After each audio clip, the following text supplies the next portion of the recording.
Picture this. It's the summer of 1944, and deep inside the heavily fortified bunkers of the Wolf's Lair in East Prussia, the German High Command is staring at maps that are starting to tell a story they don't want to believe. Normandy happened on June 6th, a brutal day that bloodied Hitler's Atlantic Wall, but many German officers still think they've got it under control. The Allied beachhead is narrow, tangled up in the hedgerows of France, and German counterattacks keep hammering away at it. Field Marshal Gerd von Rundstedt, who's been brought back to command after that terrifying bomb plot on July 20th nearly killed Hitler, looks at those maps with a mix of grim acceptance and a sliver of hope. The panzer divisions are beaten down, sure, but they're still holding the line at Caen and Saint-Lô. Maybe, just maybe, they can stabilize this mess in the west and send everything they've got east to deal with the Soviets. Field Marshal Günther von Kluge, commanding Army Group B, sends back reports that paint a picture of slow, grinding attrition. The Americans are pushing through the Cotentin Peninsula like they're wading through mud.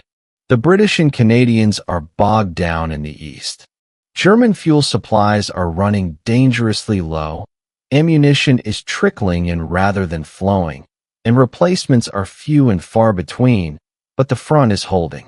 Adolf Hitler, sitting in his eastern headquarters, keeps issuing the same orders over and over. Hold every inch of ground. No retreats. No surrendering territory. His generals nod obediently in those tense meetings, their faces carefully blank, but privately they're wondering if bleeding their divisions dry in fixed positions is really the smart play here. Then late July arrives, and everything changes. Intelligence reports start picking up something big brewing west of Saint-Lô. Massive artillery concentrations, waves and waves of bombers getting ready. On July 25th, the sky goes dark with American aircraft, thousands of them, and they absolutely carpet the German lines with bombs in what's called Operation Cobra. The earth doesn't just shake, it convulses for miles in every direction. Frontline units of the Panzer Lehr Division and the 5th Fallschirmjäger Division are simply pulverized, erased from existence. Command posts disappear in the explosions. Entire battalions are either buried alive or scattered to the winds. The survivors who manage to stumble back are in complete shock, their reports fragmented and barely coherent.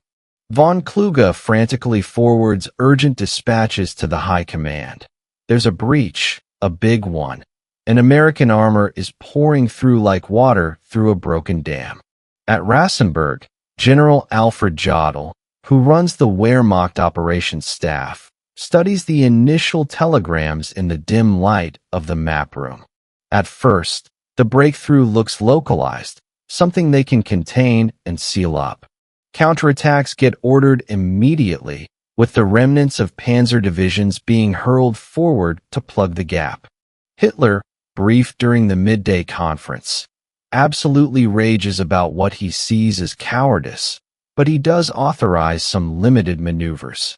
The German High Command is expecting the typical American approach, methodical, careful, grinding forward slowly, which would give them time to build up defensive lines along rivers and ridges.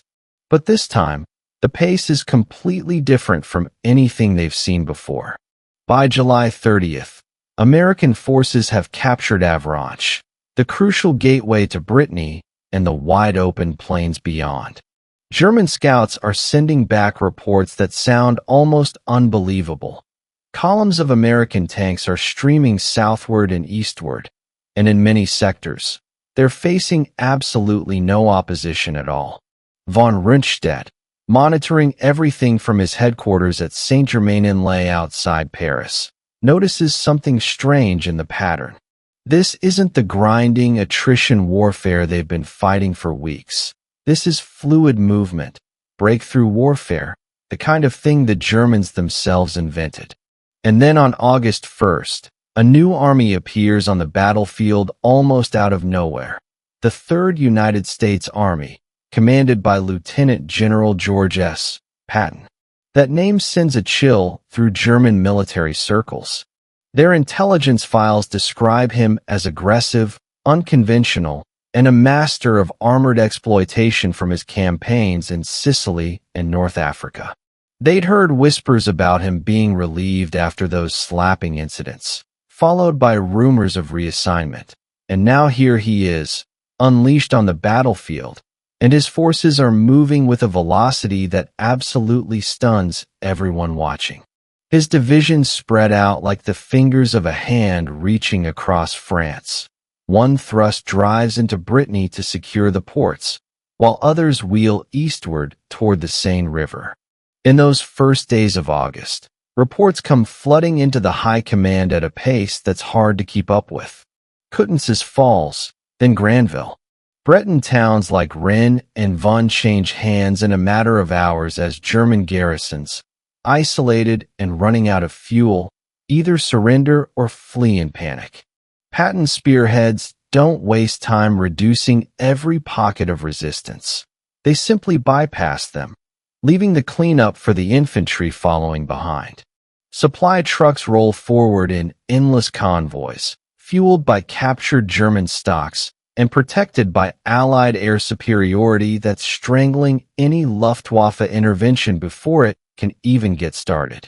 Field Marshal Walter Model rushed west to shore up Army Group B after von Kluge's loyalty becomes suspect, arrives to find a front that's not just bending, but actively disintegrating. His energetic command style clashes hard with the exhaustion of his subordinates. Urgent pleas for reinforcements echo up the chain of command, but there's nothing to send. The 7th Army and Panzer Group West are facing encirclement as Americans hook northward from Le Mans toward Argennes. On August 7th, the daily situation conference at the Wolf's Lair unfolds in tense, suffocating silence. The maps show Allied arrows piercing deep into France.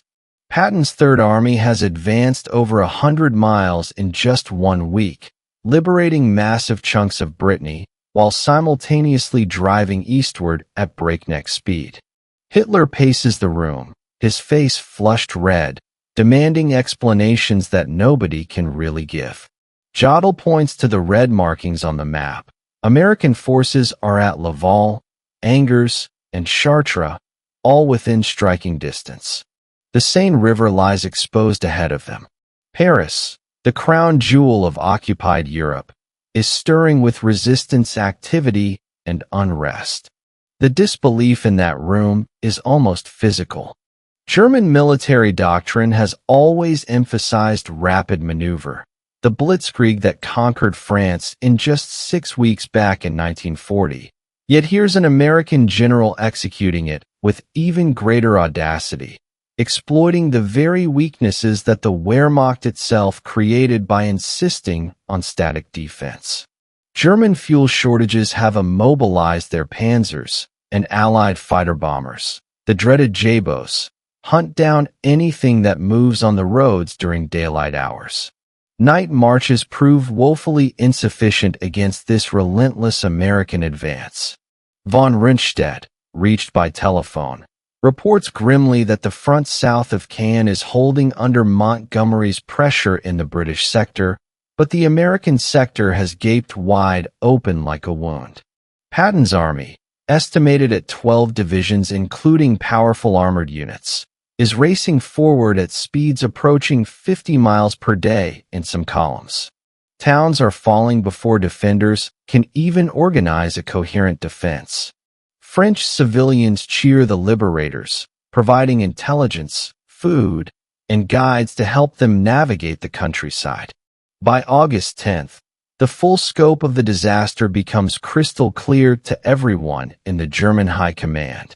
Patton's forces have traversed almost all of Brittany, securing approaches to the ports, while his main elements surge toward the Loire River and beyond. Eastern thrusts reach Orleans, threatening to outflank the entire German position in Normandy from behind. The Falaise Pocket begins forming as Canadians push south from Caen and Americans drive north from Argenton, trapping the 7th Army and 5th Panzer Army in a closing vice.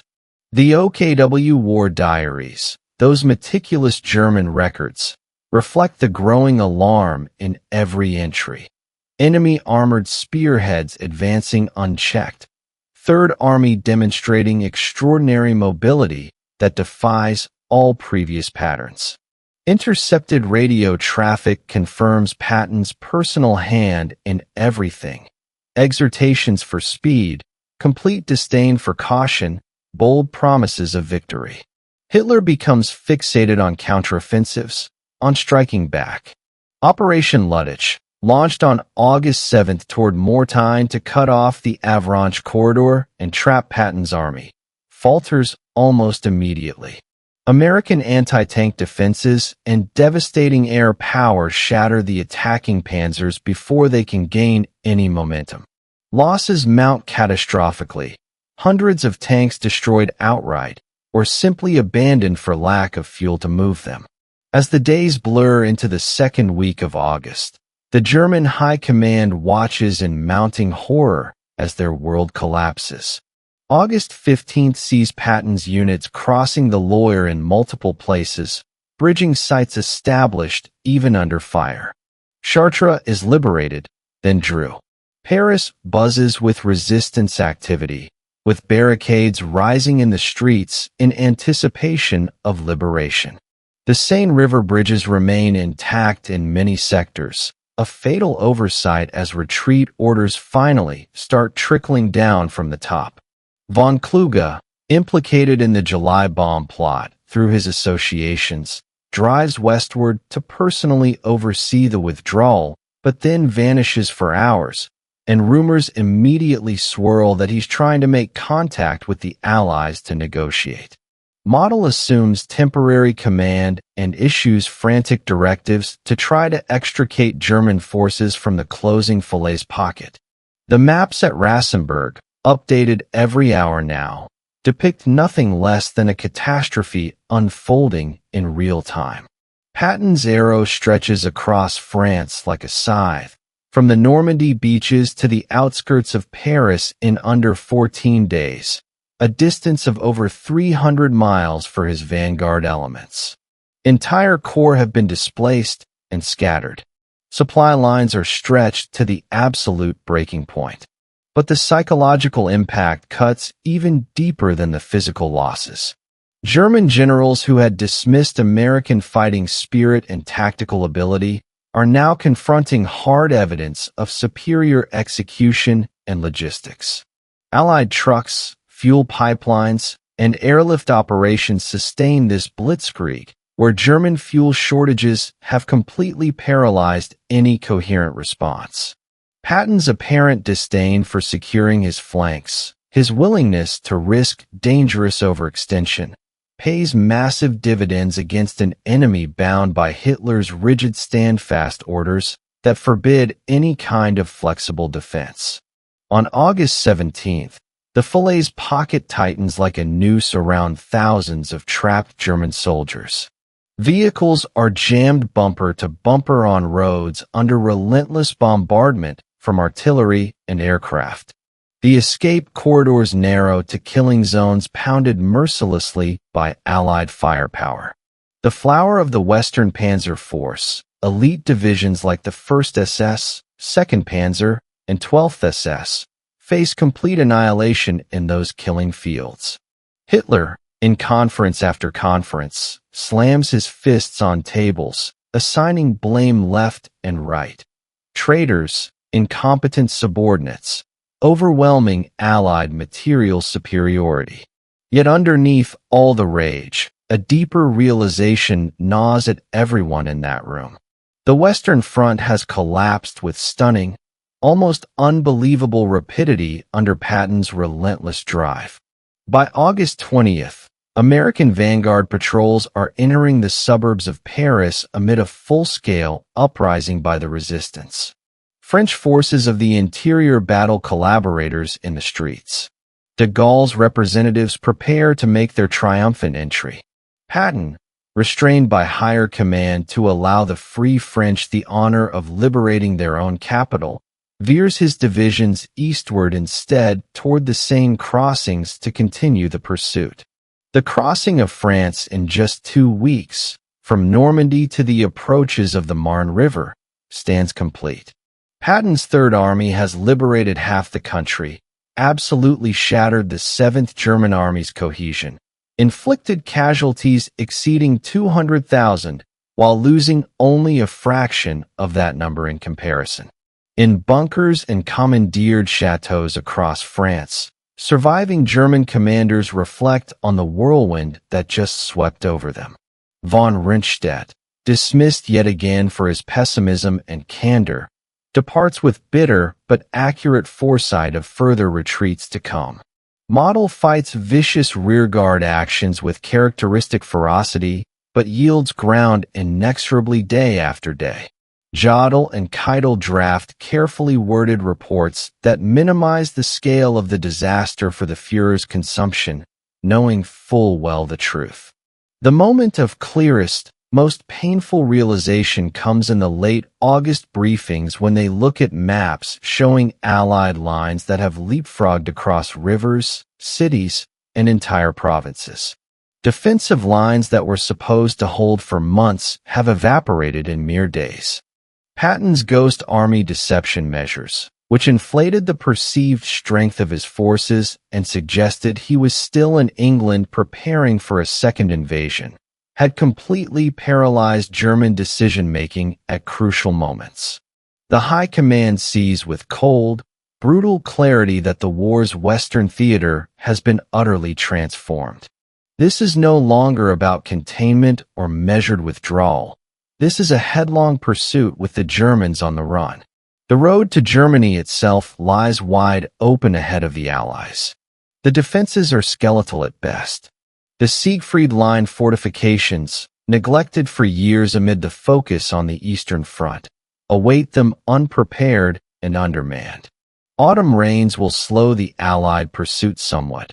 Winter might offer a brief respite to regroup and reorganize, but the psychological shock endures and cuts deep.